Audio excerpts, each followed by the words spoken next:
Olha, se nós vamos pensar o papel da economia política socialista, quando temos o senador aí, né? Então já está nos indicando que nós temos que pensar a crise a partir de uma perspectiva de alguém ou de um pensador, né? De um autor que pensa, né? O que faz a crítica à sociedade capitalista em vista da possibilidade de se criar alternativa para uma sociabilidade, digamos assim, alternativa. Esse pensador, né, a partir do qual vai servir de referencial teórico para falar da crise do capitalismo hoje, esse pensador não poderia deixar de ser, senão o próprio Marx. Então eu vou fundamentar a minha fala em cima do Marx. Mas uma coisa é dizer que um pensador é atual, pensando da obra dele algumas passagens para dizer que Marx é atual, e outra coisa é considerar, é se perguntar, né, se o conjunto da obra desse pensador continua atual. Uma coisa, eu posso pensar coisas de Aristóteles extremamente atuais. Para conhecer alguém, precisa comer primeiro uma saca de sal, diz Aristóteles. Quer dizer, isso é um provérbio que corre a boca miúda de todo mundo, né? O que o Aristóteles pensa da política, a relação entre a política e a economia, é a mesma coisa que Weber vai pensar depois do século XX. Eu posso pensar, mas eu posso dizer que Aristóteles é um autor atual, o conjunto da obra dele é atual. No caso do Marx, a coisa é mais complicada ainda. Por quê? Porque no caso do Marx, Marx é um autor da totalidade. O que significa dizer que Marx é um autor da totalidade? É que quem lê o Capital, quem conhece o Capital, sabe perfeitamente que todas as categorias do Capital são articuladas numa lógica interna necessária, de tal forma que, se você mexer em uma dessas categorias, você mexe na totalidade como um todo. Quer dizer, nós somos um todo orgânico, articulado, né? Quer dizer, qualquer parte nossa que for retirada, atinge esse todo. Então, assim é a obra de Marx. Agora, eu posso pensar dela coisas, né? Coisas que mostram que Marx é um autor atual. Agora, a pergunta que eu faço a Marx é a seguinte: e você, Marx, a sua obra continua atual? Será que o capitalismo de hoje tem a mesma configuração daquele capitalismo que você tinha diante dos olhos quando você escreveu o Manifesto Comunista, quando você escreveu os Grunds, quando você escreveu o Capital? Será que de lá para cá o capitalismo não mudou? Se essa pergunta fosse dirigida a Marx, se vivo fosse, ele diria o seguinte: não, o capitalismo de hoje é muito diferente daquele que eu tinha diante dos olhos.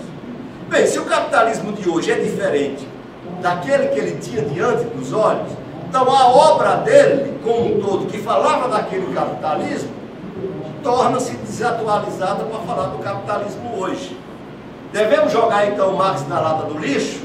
Eu escrevi este review para dizer que não. O que se tem que se fazer é, a partir dessa compreensão do todo, atualizar a obra de Marx, entrar dentro da obra de Marx, né? E olhar aquilo que é a categoria central que sustenta todo esse edifício e atualizar esta categoria. Então, o que é que o Marx diz aqui no Manifesto Comunista? Ele diz: a sociedade, é um pouquinho longa a citação, mas tem um pouquinho de paciência, que aí eu deixo de apunhar vocês. A sociedade burguesa, com suas relações de produção e de troca, o regime burguês de propriedade, a sociedade burguesa moderna, que conjurou gigantescos meios de produção e de troca, assemelha-se ao feiticeiro que já não pode controlar os poderes infernais que invocou.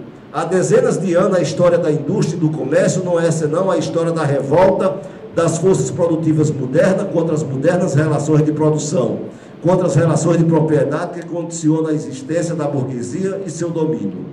Basta mencionar as crises comerciais que, repetindo-se periodicamente, ameaçam cada vez mais a existência da sociedade burguesa. Cada crise destrói regularmente não só uma grande massa das próprias forças produtivas já criadas, uma epidemia que em qualquer outra época parecia um paradoxo, desaba sobre a sociedade, a epidemia da superprodução. A sociedade vê subitamente reconduzida a um estado de barbárie momentâneo, como se a fome ou uma guerra de extermínio houvessem lhe cortado todos os meios de subsistência. E o comércio e a indústria parecem aniquilados. E por quê? Porque a sociedade possui civilização em excesso.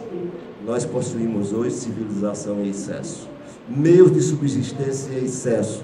Nós possuímos hoje meios de subsistência em excesso.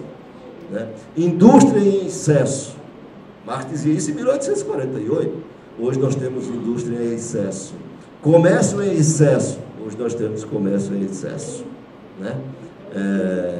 As forças produtivas de que dispõe não mais favorecem o desenvolvimento das relações burguesas da propriedade.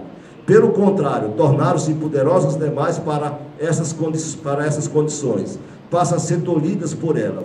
Assim que se libertam desses entraves, lançam na desordem a sociedade inteira e ameaçam a existência da propriedade burguesa.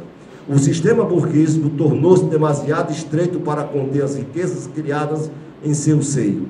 E de que maneira consegue a burguesia vencer essas crises? De um lado, pela destruição violenta de grande quantidade de forças produtivas e de outro, pela conquista de novos mercados e pela exploração mais intensa dos antigos. E a que leva isso?